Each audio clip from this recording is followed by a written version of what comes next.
শ্ৰদ্ধাৰ নাৰায়ণ ভূঞা মহোদয়, আপোনাক জিকাম বুলি বহুত কষ্ট কৰিছিলোঁ, কিন্তু আপোনাক জিকাব নোৱাৰি বহুত কষ্ট পালোঁ।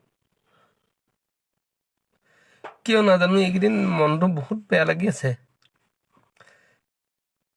আমি যিসকল লাগিছিলোঁ আপোনাক জিকাম বুলি, আমি কোনো বিজেপি চৰকাৰ এগেইনষ্টত আমি যোৱা নাছিলোঁ। আমি গৈছিলোঁ মাত্ৰ ভূপেন বৰা আৰু প্ৰদ্যুৎ বৰদলৈ দেৱৰ বিৰুদ্ধে। কাৰণ তেওঁলোকে কিয় দল সলাই ফুৰে, আৰু দল সলাই যিটো সময়ত দল সলাইছে, ৰাম ভূঞা দেৱক টিকট প্ৰদান কৰিম বুলি বিহপুৰীয়া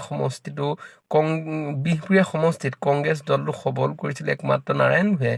আৰু তেওঁ ৰঙানদীলৈ, ভূপেন কুমাৰ বৰাদেৱে ৰঙানদীলৈ তেওঁ নিজৰ ভোটাধিকাৰো তালৈ লৈ গৈছিলে, ইয়াত টিকেট দিম বুলি।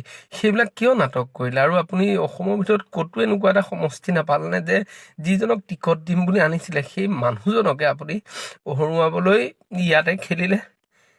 বেলেগ এজনৰ লগত যদি ৰঞ্জিত ভট্ট ছাৰ বা দেৱানন্দ হাজৰিকা ছাৰ বা তেনেকুৱা হৰেণ দেউৰীদা তেওঁলোকৰ লগত যদি হাৰিলেহেঁতেন আমাৰ কোনো দুখ নালাগিলেহেঁতেন। কিন্তু আপুনি নিজৰ মাজতে যুঁজখন কৰি কিয় মানুহজনক ইমান ঠগিলে বাৰু? গোটেই বিহপুৰীয়া সমষ্টি কংগ্ৰেছ আপুনি থকা দিনত প্ৰায় 1.5 বছৰ কাল মৃতপ্ৰায় অৱস্থা হৈছিলে, কিন্তু ৰামদা অহাৰ পৰা বিহপুৰীয়া সমষ্টি কংগ্ৰেছটো উদ্ধাৰ হৈছিলে। কিন্তু মুখ্যমন্ত্ৰী মহোদয়লৈ এটাই অনুৰোধ, আমি আপোনাক বিজেপি চৰকাৰখনক বেয়া পোৱা নাই, আপুনি দুখীয়াক আঁচনি দিছে, ভাল হৈছে আপুনি, কিন্তু প্ৰদ্যুৎ বৰদলৈ আৰু আমাৰ ভূপেন কুমাৰ বৰাদেৱক যাতে হৰাহেঁতেন মানে আমি শান্তি পালোহেঁতেন, বেলেগ ইমান কথা নাই। কিন্তু এই তেখেতসকলৰ কাৰণেহে আমি দুখ বেছি পাইছোঁ। কাৰণ যিজন মানুহক টিকট দিম বুলি আনিলে তেওঁকেই টিকট প্ৰদান নকৰি তেওঁ এগেইনষ্টতে খেলি তেওঁক হৰুৱালে। এনেকুৱা ধৰণৰ সুবিধাবাদী মানুহৰ ওচৰলৈতো আমি এই 5 বছৰ নাযাওঁৱেই। তাৰ পাছত আমি কি পাৰোঁ চেষ্টা কৰিম আমি।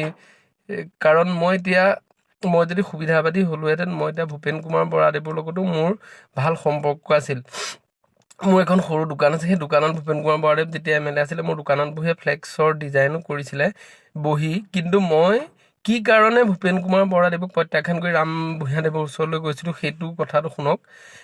প্ৰধান কথা হ'ল, আমি যদি বিহপুৰীয়া সমষ্টিত কিবা এটা অনুষ্ঠান পাতোঁ, কিবা সাংস্কৃতিক সন্ধ্যা পাতোঁ, কিবা ক্ৰিকেট খেল পাতোঁ, ধৰ্মীয় অনুষ্ঠান পাতোঁ, ৰামদাৰ ওচৰত গৈ পোৱাৰ লগে লগে তেওঁ সেই আহিলি বুলি কৈ যিষাৰ ধুনীয়াকৈ মাত মাতে, আৰু সেই মাত মাতি তেওঁ আমাক বহুত মানে সহায়ৰ হাত আগবঢ়ায়। কিন্তু ভূপেন কুমাৰ বৰাদেৱক আমি এদিন কমলপুৰ খেলপথাৰত ক্ৰিকেট খেল ডে নাইট পাতিছিলোঁ।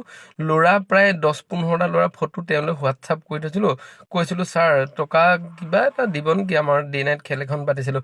তেওঁ হোৱাটছআপত চিনো কৰিলে, কিন্তু একো ৰিপ্লাই নকৰে, ফোন কৰোঁ কাটি দিয়ে। কিন্তু নাৰায়ণ ভূঞা দেৱক আমি কিয় পচন্দ কৰিছিলোঁ কথাটো শুনক। আৰু তেওঁৰ ওচৰলৈ যদি আমি যাওঁ, তেওঁ মিঠা মাতেৰে আমাক ধুনীয়াকৈ সহায়ো কৰে, কিন্তু ভূপেন কুমাৰ বৰাদেৱে সহায় কৰা নাছিল আমাক। আৰু সেই তেনেকুৱা ধৰণৰ সৰু কথা হ'লেও কিন্তু বহুত ডাঙৰ কথা এইটো।